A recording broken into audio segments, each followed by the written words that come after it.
इथे मी पाव किलो पेठा घेतलेला आहे।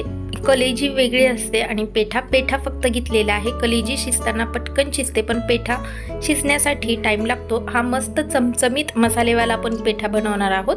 तर कुकरमध्ये मी इथे 4 टेबलस्पून तेल गरम करायला घेतलेलं आहे। तेल चांगलं गरम झालं की त्यामध्ये 2 मध्यम आकाराचे कांदे बारीक चिरून टाकायचा आणि कांदा जो आहे तो आपल्याला ट्रान्सपरंट होईपर्यंत, फक्त सोनेरी रंगाचा होईपर्यंत तळून घ्यायचा आहे। त्यामध्ये 1 चमचा भरून अद्रक लसूणची पेस्ट, अद्रक लसूणची जरा जास्त टाकायची, म्हणजे जो पेठा आहे तो खायला एकदम चांगला लागतो। तर इथे मी पुन्हा अर्धा चमचा आणखी टाकलेला आहे आणि चांगलं मिक्स करून घ्यायचं आहे। अद्रक लसूण चांगली भाजून घ्यायची आहे तेलामध्ये, त्यामुळे त्याचा कच्चापणा कमी होतो आणि ती पेठा आहे तो खायला चांगला लागतो। त्याचबरोबर इथे मी टोमॅटो बारीक चिरून टाकलेला आहे, तो सुद्धा यामध्ये आपल्याला चांगला तेलामध्ये सॉफ्ट होईपर्यंत तळून घ्यायचा आहे। जेव्हा तुम्ही नॉनव्हेजचा कोणताही पदार्थ करता त्यावेळी मसाला भाजणं खूप इम्पॉर्टंट असतं। त्याचबरोबर आता इथे मी हळद 1 टीस्पून टाकलेली आहे, 1 तेजपत्ता हे टाकून घेतलेला आहे। त्याचबरोबर चिकन मसाला टाकलेला आहे 1 टीस्पून आणि हे सगळे मसाले टाकून झाल्यानंतर इथं मी जो होममेड काळा मसाला आहे तो टाकलेला आहे। याऐवजी तुम्ही लाल मिरची पावडर सुद्धा टाकू शकता। या मसाल्यामध्ये ऑलरेडी सगळे खडे गरम मसाले असतात, त्यामुळं या पेठा कलेजीमध्ये जास्त मसाले टाकायची गरज लागत नाही।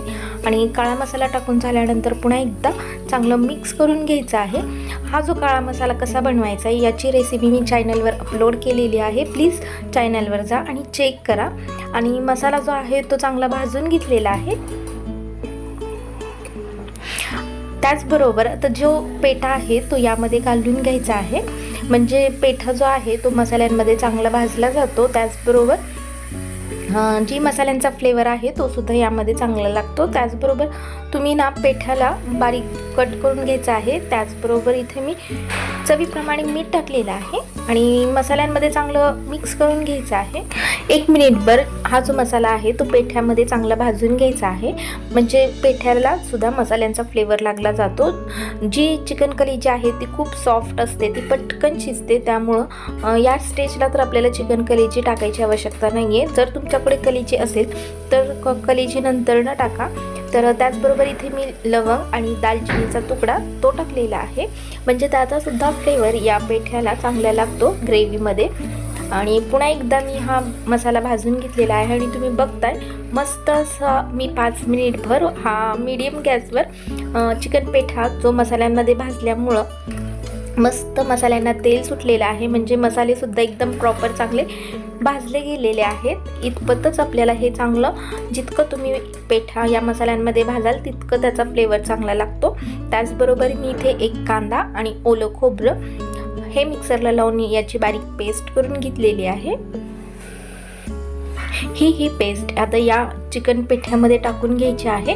ओलं खोबरं टाकल्यामुळं या पेठ्यामध्ये एकदम क्रीमी टेक्स्चर येतं, खायला सुद्धा एकदम चांगलं लागतं।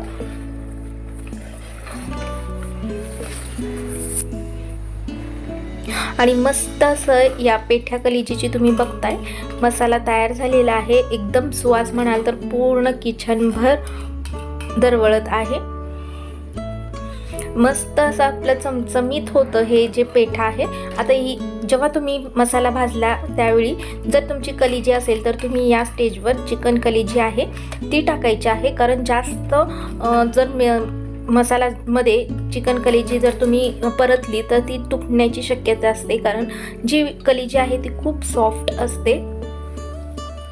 त्यानंतरच मिक्सरच्या भांड्यामध्ये मी अर्धा कप पाणी टाकून जे पाणी आहे ते थोडंसं धुवून टाकलेलं आहे, म्हणजे जो मसाला आहे खोबऱ्याचं वाटण ते सुद्धा यामध्ये टाकले जातं। आता इतपतच पाणी ठेवायचं आहे, कारण आपण मसालेवालं पेठा बनवणार आहोत। एका शिट्टीमध्ये हे मस्त असं शिजून निघतं आणि हे जो मसाला आहे तो इतपत आपल्याला थिकनेस किंवा ग्रेव्ही ठेवायची आहे। त्याचबरोबर यामध्ये मी फ्रेश कोथिंबीर टाकलेली आहे। शिजतानाच आपल्याला कोथिंबीर टाकायची आहे, त्यामुळे कोथिंबीरीचा फ्रेशनेसपणा या ग्रेव्हीमध्ये सुद्धा आणि कोथिंबीरीचा फ्लेवर यामध्ये उतरतो आणि ती खायला सुद्धा एकदम चांगली लागते। आणि कुकरला आता मी 1 शिट्टी देणार आहे।